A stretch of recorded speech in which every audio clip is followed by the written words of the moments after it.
트리거, 구원의 기회를 놓치지 말라.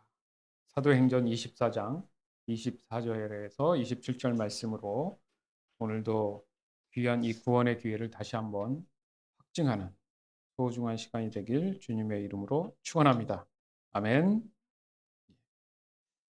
여러분, 인생의 방아쇠를 당기는 그 순간, 그 사람의 인생은 어떤 순간이 될까요? 바로 그 한순간이 모든 것을 바꾸게 됩니다. 여러분 보면 그렇잖아요. 총기 사고가 많이 나요. 그 한순간에 방아쇠 그 순간에 당긴 그 사람이 돌이킬 수 없는 인생을 맞이하게 되지요. 이것은 좀 더 부정적인 얘기지만 이 트리거의 의미에서 보면 긍정적인 트리거의 개념도 있단 말이에요. 그것이 바로 오늘 우리가 나누는 구원의 기회를 놓치지 않기 위한 트리거가 돼야 된다는 이야기를 하고 싶은 겁니다. 바로 그 짧은 트리거, 그게 하나로 방향을 완전히 바꿀 수, 또 달라질 수 있는 강력한 그런 계기, 순간의 선택이 될 수 있다라는 겁니다. 즉 하나님은 우리의 인생에도 그런 방아쇠의 순간을 은혜로 주셨어요. 이것을 과연 내가 어떻게 캐치하고 당길 수 있을까? 그 순간 머뭇거리지 않을까? 거기서 중요한 것은 믿음이 요구된다는 거예요. 바로 그 순간, 그 결단의 순간, 결국 그것은 회개의 순간이 되는 거죠. 곧 그것이 구원의 순간이 되는 겁니다. C.S. 루이스는 순전한 기독교에서 이렇게 말했어요.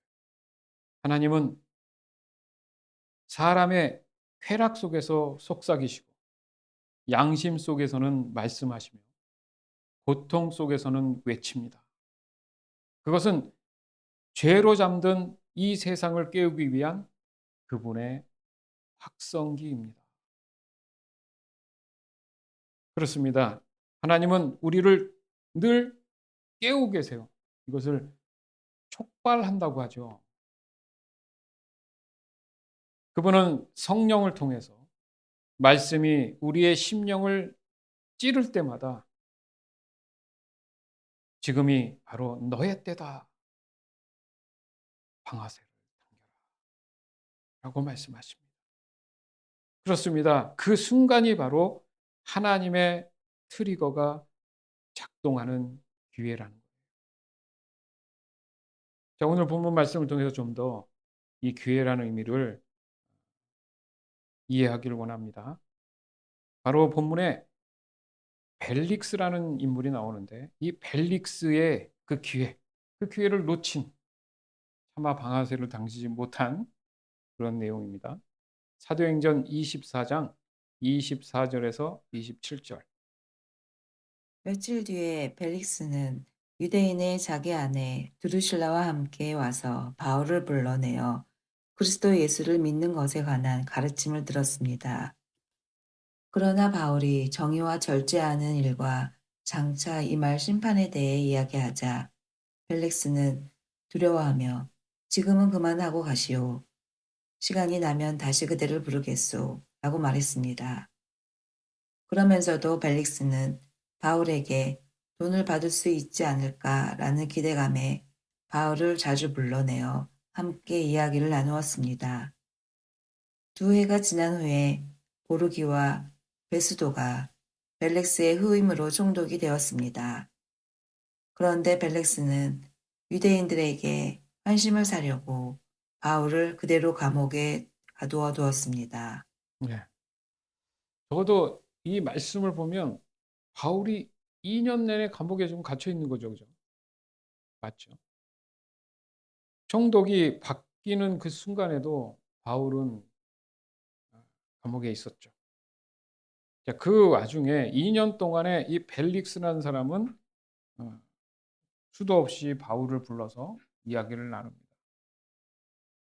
근데 그 사람 의도가 재밌지 않습니까? 26절에 보면 벨릭스는 바울에게서 돈을 받을 수 있을까?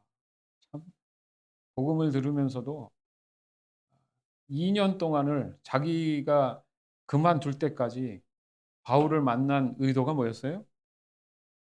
저 감옥에서 좀 빼주세요. 대신에 좀 드릴게요. 뇌물을 받을 목적이. 자꾸 불러내는 거죠. 사람들이 바울을 자꾸 찾으니까 아, 저 사람 나한테 뭔가 좀 하면 내가 도와줄 수 있을 텐데. 그것은 베릭스의 생각이죠. 자, 하나님의 성령을 통한 트리거는 더 깊은 의미가 있다라는 거예요. 바로 오늘 본문 속에 이 로마 총독 벨릭스는 로마의 권력을 쥔 사람이었어요. 그러나 부패한 행정관이었습니다. 근데 재밌는 사실은 그의 곁에 유대 여자였던 두루실라라는 여인이 있었어요. 사실 그녀는 원래 다른 남자의 아내였지만 이 베릭스가 그 여인을 빼앗았습니다. 근데 또 그 여인은 그것을 받아들였나 봐요. 그래서 둘 다 겉으로는 굉장히 화려한 것을 추구하면서도 속으로도 그 내면에는 바로 이 욕망에 가득 찬 그런 두 부부였다는 거죠. 그런데 어느 날 이 베릭스는 감옥에 있는 바울을 부릅니다. 호기심이에요. 자, 이 호기심이 왜 생겼을까? 하나님의 역사는 그렇게 흘러갑니다. 왜요? 하나님의 시간에는 우연이라는 게 존재하지 않아요. 기회가 제공되는 거예요, 기회가. 명심하세요, 여러분 인생에. 우연이 아니라 하나님께서는 기회를 주시는 거예요. 무슨 기회? 선택. 방아쇠를 당길 수 있는 기회들인데 많지 않은, 흔치 않은 기회가 나한테 주신 거예요. 그것을 하나님은 벨릭스의 호기심으로 그것을 이용하신 겁니다. 바로 그리스도 예수를 믿는 그런 도가 무엇인지 들어보자. 궁금하기도 했죠. 평생을 들어본 적이 없었어요. 기회가 돼서 좀 듣고 싶었던 거죠. 이 궁금하다는 의미, 굳이 안 들어도 되는 의미인데도 불구하고 왜 궁금증이 생겼을까? 하나님은 그렇게 일하세요. 하지만 하나님은 그 사람의 마음 안에 하나님의 능력으로 구원을 이끄신 게 아니라 베릭스로 하여금 그 구원의 트리거, 방아쇠를 당길 수 있는 스스로의 기회를 주시려고 했던 거죠. 알아서 하나님이 당겨주는 게 아니라 우리가 예수 믿고 구원받았다는 의미가 뭐예요? 내가 죄인임을 고백하는 게 내가 방아쇠를 당긴 트리거란 말이죠. 그래서 정리하면 바울이 세 가지로 이 복음에 대한 트리거에 마치 총알처럼 예, 필요한 정말 이 죄된 것들을 없앨 수 있는 그 내용을 이야기해 줍니다. 누구 안에 그게 있다는 거예요? 바로 베릭스 안에 당신 안에 이게 있으니까 당신 스스로 그것을 제거할 수 있는 기회를 주겠다.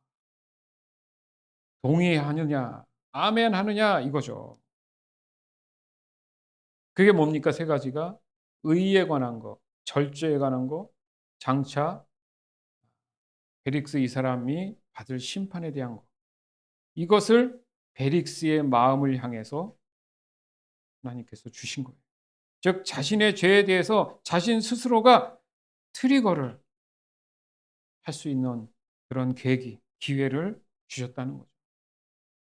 그러면 첫 번째 이 의에 대한 게 무엇이냐? 바울은 이렇게 말하는 듯 했습니다. 베릭스요, 당신은 재판을 하는 사람이지만 당신 자신은 그러면 누가 재판하겠습니까? 하나님의 재판대에 당신이 설 것입니다. 결국 그 죄인, 해결하지 못하는 그 죄인의 문제, 그것은 하나님이 당신을 재판하실 겁니다. 그런데 그 말을 이 베릭스라는 사람이 듣고 찔렸던 거예요. 기분이 안 좋았던 거죠. 자기는 권력자고 누군가를 심판하는 사람인데 자기한테 그런 얘기를 하니까 별로 기분이 안 좋아요. 그럼에도 불구하고 뭔가 찔린 거예요. 그건 하나님이 하신 일이죠. 양심의 가책이죠. 그렇습니다. 하나님 앞에서는 의로운 자가 있을 수 없어요. 누군가를 심판하고 누군가를 정죄할 수 있는 그런 사람은 없다는 거죠. 로마서 3장 10절 말씀.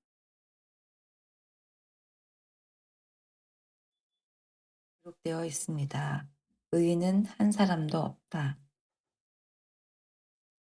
다시 한번 들어볼까요? 성경에 이렇게 기록되어 있습니다. 의인은 한 사람도 없다. 아멘. 자, 우리의 의는 하나님 앞에 설 수 있는 그런 의가 아니에요. 우리가 단순히 단면적으로 아는 어, 기준, 선과 악을 구분할 수 있는 기준을 사람이 결정할 수 없다는 얘기예요. 왜? 내 스스로가 그것이 불완전하기 때문에 그것을 내가 스스로 결정할 수 있는 권한이 없다는 거죠. 그래서 우리는 예수 그리스도의 의가 필요한 겁니다. 왜요? 예수님이 우리의 의를 위해서 오셨고 우리를 의인으로 부르셨다는 말씀이 있지 않습니까? C.S. 루이스는 이렇게 말했습니다. 도덕적으로 선하다고 느끼는 사람은 하나님을 덜 필요하다고 하겠지만 진짜 자신을 아는 사람은 은혜 없이는 단 하루도 설 수 없음을 안다. 진짜 자신을 아는 사람은 하나님을 아는 거예요. 즉 자신을 모르는 것이 세상에서 가장 슬픈 일입니다. 내가 뭘 하는지 모르고 나는 늘 잘한다고 생각하고 착각하는 이 모든 것들이 가장 사실은 슬픈 일인 거예요. 남들은 아는데 자기는 모르는 거. 두 번째는 절제입니다. 당시 로마 사회는 향락과 탐욕으로 가득 차 있었죠. 거기에 벨릭스와 드루실라의 삶은 쾌락의 상징이었습니다. 그들에게 절제란 참 불편한 단어였어요. 내가 권력을 갖고 있는데 뭘 절제를 자꾸 해. 내가 하고 싶은 대로 내 마음 내 뜻대로 할 거야. 근데 자꾸 나보고 절제하라, 절제하라 하니까 불편하죠.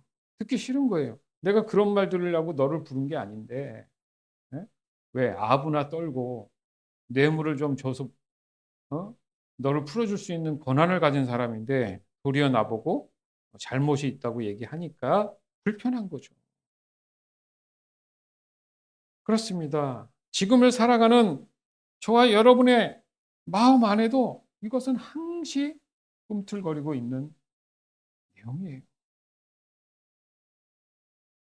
바울은 그들의 죄에 대해서 그냥 직접적으로 찔렀던 겁니다. 당신들은 욕망의 노예입니다. 하나님 없이 쾌락에 빠진 인생은 자유가 아닙니다. 그들은 죄의 사슬이었던 거예요. 죄의 사슬 자체였던 거예요. 죄에 묶여서 자기의 삶의 만족을 채우기 위해서 항상 뭔가를 축적해야 되고 뭔가를 끊임없이 해야 되는 상황이기 때문에 절제한다는 게 기분이 안 좋은 거예요. 그거의 방법이 바로 세상의 쾌락을 누리는 거겠죠. 그래서 어떻게든 그 마음에 공허한 생각이 들지 않도록 끊임없이 쾌락을 반복해서 부어넣음으로 인해서 그걸 조금이라도 잊어보려고 했지만 악순환이 계속됐다는 거죠. 존 파이퍼 목사님도 그런 말을 했죠. 하나님을 가장 기뻐할 때 우리는 세상의 쾌락으로부터 가장 자유롭다. 포인트가 뭐예요? 하나님을 가장 기뻐한다는 의미가 뭐예요? 하나님의 말씀 안에 살아갈 때, 즉 진정한 절제라는 게 뭐냐? 억압이 아니라 하나님 안에서의 만족입니다. 시작. 하나님 안에서의 만족이다. 아멘. 예. 여러분, 아멘이라는 의미가 그래서 중요한 거예요. 마음이 확신이 안 들어도 아멘을 통해서 하나님이 그 사람에게 힘을 주시고 위로함을 주시는 거예요. 그래서 성경에 보면 아멘이란 단어를 늘 사용하고 있는 겁니다. 아멘? 예. 입을 열어서 아멘을 해야 하나님께서 그래, 알았다. 오늘부터 내가 너와 함께 하겠다. 이런 것들이 대화가 되기 시작한다는 거죠. 그렇습니다. 바로 하나님이 나의 기쁨이 될 때 세상은 더 이상 나를 흔들 수 없다는 거예요. 거꾸로 얘기하는 거죠. 왜? 바울이 2년이 넘도록 감옥에 있었죠. 흔드는 거예요. 타협하라는 거잖아요. 자꾸 만나는 게 뇌물 달라는 건데 바울은 감옥 속에 있으면서도 더 당당했고 한 사람의 죄에 대해서 복음을 전하면서 흔들림이 없었다는 거죠. 재밌지 않습니까? 누가 갑이고 지금 을인 것 같아요. 믿음이라는 게 이렇게 사람의 위치를 바꿉니다. 보이는 눈에 보이는 권력이 아니라 내면적인 위치를 바꿔버린다는 거예요. 여러분 여기서 얘기하는 세상은 더 이상 나를 흔들 수 없다는 게 뭐예요? 눈에 보이는 밖의 세상이 아니라 항상 나로부터 시작되는 그 마음에서 어, 올라오는 그 모든 것들이 세상에 나타나는 거기 때문에 결국 이 얘기는 내 안에 욕망의 세계를 의미하는 거예요. 그 관점에서 세상을 보니까 세상의 욕망이 예, 마치 남의 얘기처럼 들리지만 결국 내 안에서 그 세상의 욕망이 표출되기 때문에 세상의 욕망을 보고 내가 동의하는 겁니다. 맞죠? 내가 좋아하는 걸 한다는 건 이미 내 마음에 그것을 동의하고 있다는 거죠. 그래서 우리가 말씀을 볼 때 아멘을 해야 되는 이유가 거기 있다는 거예요. 세 번째는 장차 있을 심판에 대해서 얘기를 하죠. 가장 무서운 말이겠죠. 바울은 이 심판에 대해서 어떻게 얘기했느냐? 히브리서 9장 27절. 사람들은 모두 한 번은 죽습니다. 죽은 후에는 심판이 우리를 기다립니다. 아, 이거는 뭐 거부할 수 없는 진리잖아요. 사람은 모두 한 번은 죽습니다.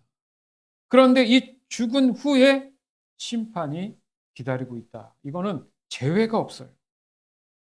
다시 되살릴 수 없어요. 하나님이 하나님의 뜻에 의해서 사람을 되살릴 수 있지만 결국 그 사람도 죽어요. 죽으면 끝인데 그냥 거기서는 더 이상 기회가 없기 때문에 그때 가서 트리거 의미가 없어요. 심판만이 기다립니다. 그것을 바울이 이 행정관한테 얘기를 한 거였어요. 그런데 재밌는 사실은 이 말을 들은 이 베릭스가 두려워했다는 거예요. 마음에 떨림이 있었어요. 자, 이게 기회인 거예요. 이런 게 기회인 거예요, 여러분. 뭔가 강력한 말씀을 듣고 복음을 들었을 때, 그런가? 이 스쳐가듯 이 드는 생각이 뭐지? 이게 바로 기회인 거예요. 이걸 놓치면 안 됩니다. 분명히 그걸 느꼈어요. 아, 이것이 진리구나. 아, 이 말이 나를 향한 말이구나.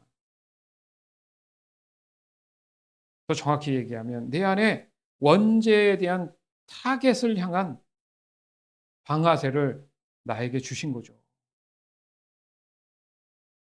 그래서 회개하고 죄를 고백한다는 의미가 그 타겟에 이제 트리거, 방아쇠, 기회를 제공받을 수 있었다는 거죠.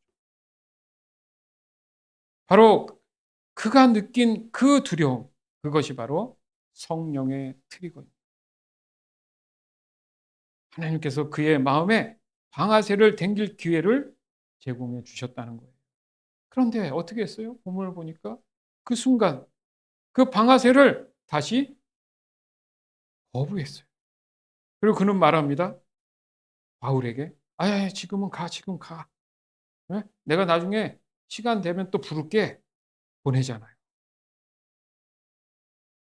그 한마디가 그의 인생을 갈라놔 버렸어요. 그는 다음에라는 말 때문에 그 다음은 결코 오지 않았던 결과가 옵니다. 그리고 잊고 살았겠죠. 후임이 오고 다른 곳에 가고 하니까 바울이라는 존재를 잃어버렸지만 그는 결국 구원받지 못하게 된 결과가 없죠. 바로 이 다음에 내일 하면 되지. 이 후회스러운 가장 위험한 핑계, 그게 다음에 하죠. 조건이 되면 하죠. 가장 두려운 말입니다.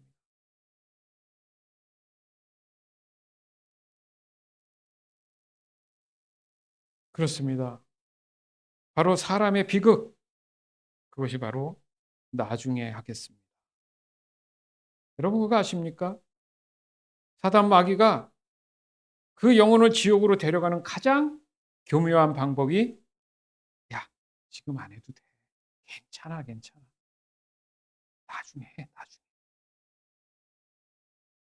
구원의 문제. 존 파이버 목사님도 이렇게 얘기했어요. 사탄은 사람을 지옥으로 보내기 위해 단지 미루게 만든다. 기회를 놓치게 한다는 얘기예요. 베릭스는 두려워했지만 회개의 방아쇠를 당기지 않았어요. 회개를 하지 않았다는 얘기죠.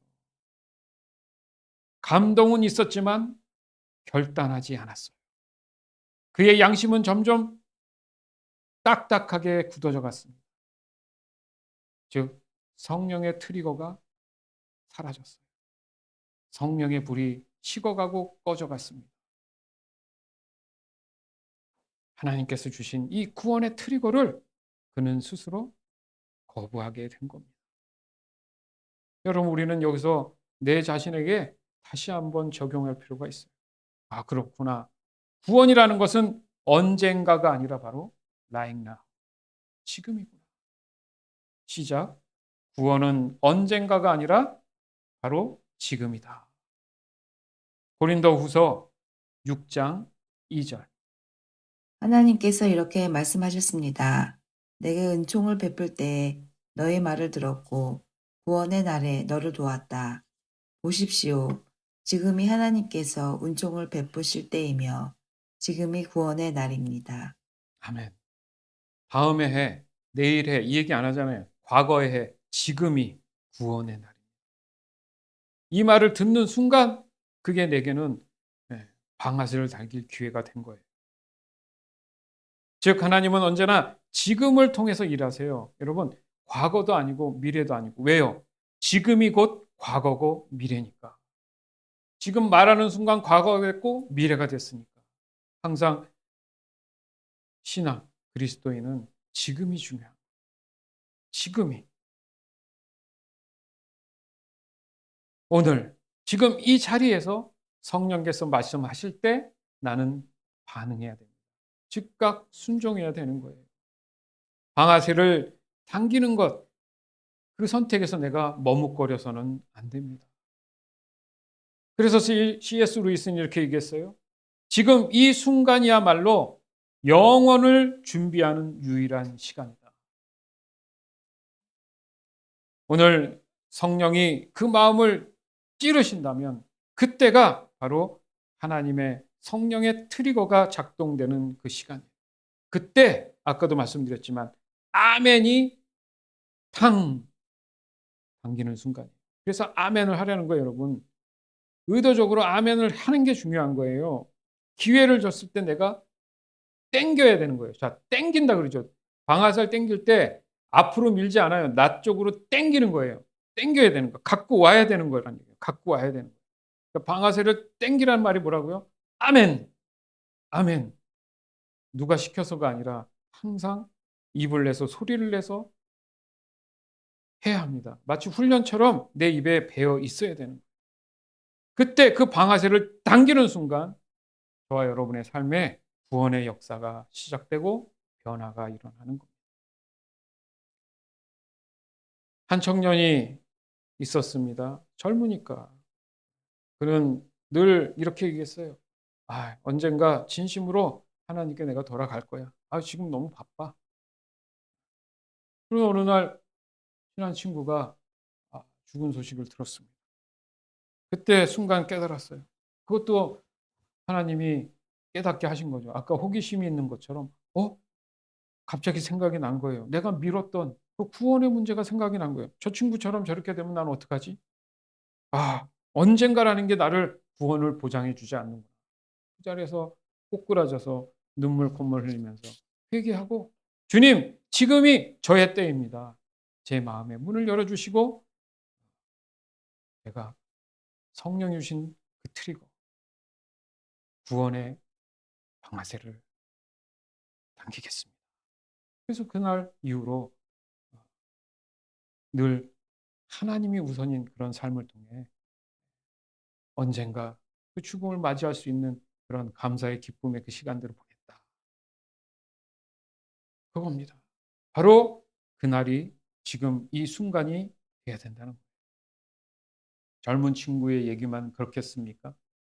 교회에 수년을 다녀서 나이가 드신 분들도 마찬가지입니다. 평생 다니면 뭐 하겠어요? 그러나 내일 해야지, 다음 주에 해야지, 뭐 헌금 많이 하면 되지, 뭐 봉사 많이 하면 되지, 착한 일 많이 하면 되지.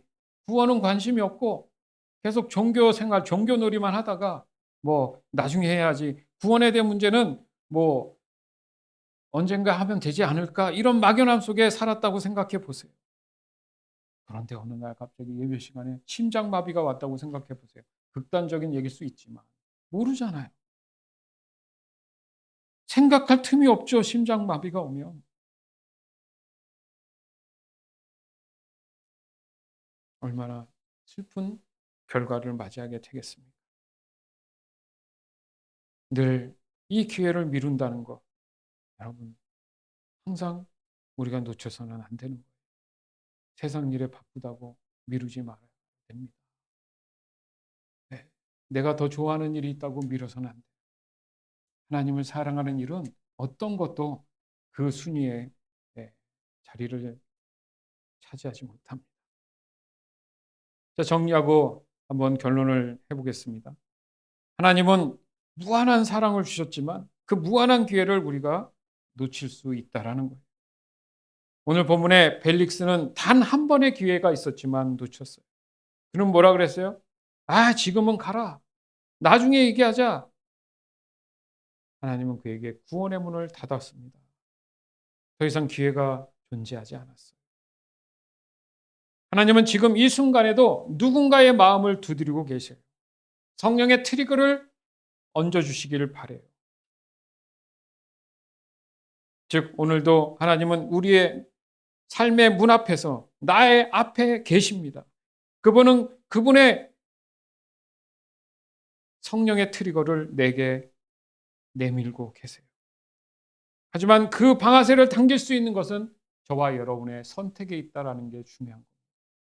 하나님이 알아서 당겨주시는 게 아니에요. 보라, 지금이 구원의 날이다. 바로 이 순간이 나의 믿음의 방아쇠를 당기는 날이구나. 미루면 안 될 것입니다. 구원은 내일이 아니에요. 바로 오늘, 지금 이 순간인 것입니다. 히브리서 3장 15절. 이것이 바로 성경에서 말하고 있는 것입니다. 오늘 그가 하시는 말씀에 귀를 기울여라. 예전의 강야에서 하나님을 시험하던 것처럼 고집을 부리지 마라. 아멘. 오늘 그가 하신 말씀에 귀를 기울여라. 오늘이잖아요. 오늘, 지금. 여러분도 오늘 함께 저와 함께 말씀을 나누고 있는 오늘인 거예요. 그냥 듣고 좋구나 하고 다시 일상으로 돌아간다면 더 이상 내게 기회가 없을 수 있다는 거 우리가 명심해야 됩니다. 고집 부려서는 안 돼요. 여전히 내가 하는 삶의 일상의 패턴들에 고집 부려서 미뤄져서는 안 된다는 얘기예요. 말 조심, 행동 조심, 말씀 안에서 살려는 몸부림, 이것을 유지하지 않으면 또 늘어져서 하나님 말씀을 귀 기울이지 않기 시작합니다. 그러면 또 미루게 되는 거예요. 오늘 이 말씀을 듣고 여러분 마음은 혹시 어땠습니까? 어떤 분은 뜨거움을 느꼈을 거예요. 어떤 분은 아직 냉랭할 수도 있어요. 그러나 다시 한번 곱씹어 묵상하면서 그렇구나. 내가 어떻게 될지도 모르는데 지금 오늘 이 순간 다시 한번 성령이 주신 그 트리거를 기억하자.